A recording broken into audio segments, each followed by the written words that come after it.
Dominic Roque pinapaiwas kay Katrin Bernardo. Sanya Lopez pinupush kay Dominic.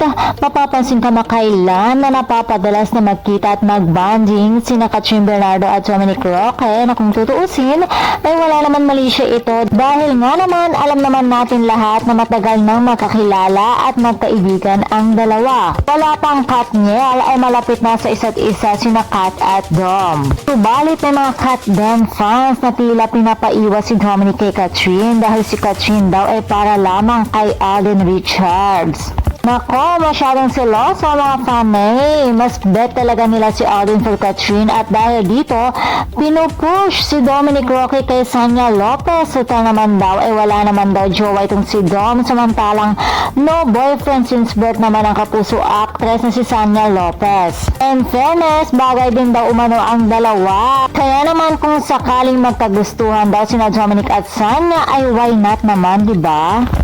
Maganda si Sanya at gwapo naman itong si Dominic. Bukod pa riyan ay pareho silang mabait. Pero syempre sila pa din ang magde-decide niyan.